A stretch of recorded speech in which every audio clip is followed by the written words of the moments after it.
The rustling of branches and trees is overpowered by the drone of a dozen tanks donning the Russian flag. Foot soldiers that number in the thousands stomp and crunch their way through the thick, ice-covered snow that blanketed the small island off the east coast of Russia, 40 miles south of the North Pole. The sound of a horn suddenly stops the brigade in its tracks.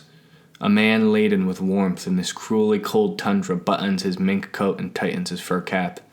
A look of seriousness set the tone that, although the men's mission was unknown, they were to be on high alert. Something was afoot, and it was something dangerous.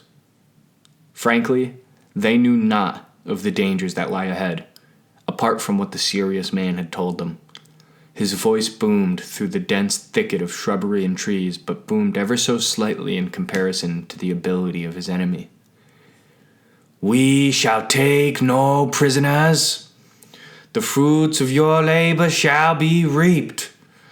Men, push forward, not for your own glory, but for the glory of the men and women at home who stand to lose far more than their lives. You push forward in spite of your own wishes. You sacrifice your own happiness for the sake of theirs. Remember, without you, our country is weak. We shall not waver.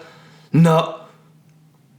Before the intense commander could finish lying to his squadron in an effort to encourage them, so as not to allow their final moments to be that of misery, the boom of a mysterious origin shakes the leaves and everything around them.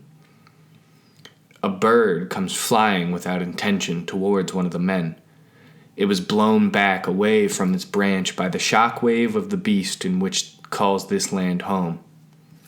Its beak homed in on the man's heart as if this bird were a heat-seeking missile, and the squelch of this event in the wake of the reverberating boom should have been the first and only sign they needed to know they would not make it out alive. His screams break through the fading echo of ethereal origin, and his commander makes little regard for him. They move on. "We move on, soldiers. Those who are too weak to join us, well, they're free to stay with their comrade here."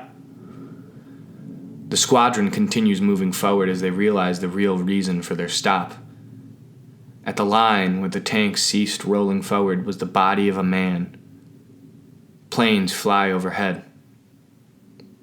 From the ice that covered his body stuck out a knife, peculiarly donning the American flag.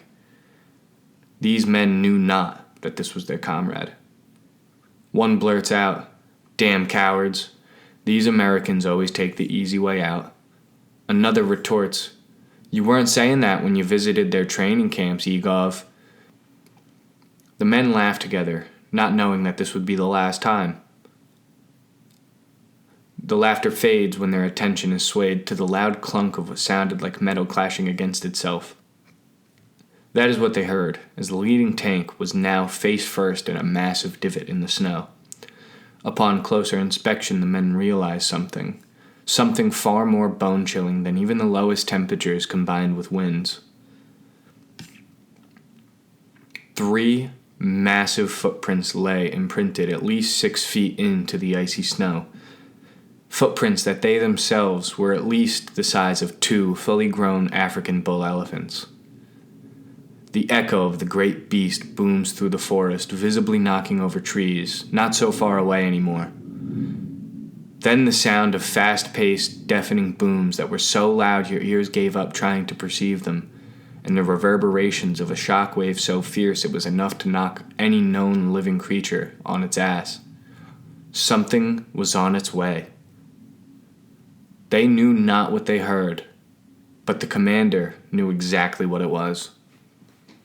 He dips back into his tank and clutches the photograph of his husband, the man he kept a secret, the man whom no one ever knew of, close to his heart. After a few seconds of silent prayer, wishful thinking, and calculations to figure out how much time they had left, he opens the hatch and sticks half of his body through the hole. He turns to the men. "Fear not, men, for God shall save us all. But what you hear Well, hell is on its way. An ethereal roar emits from behind the commander, and he closes his eyes as he turns to accept his fate.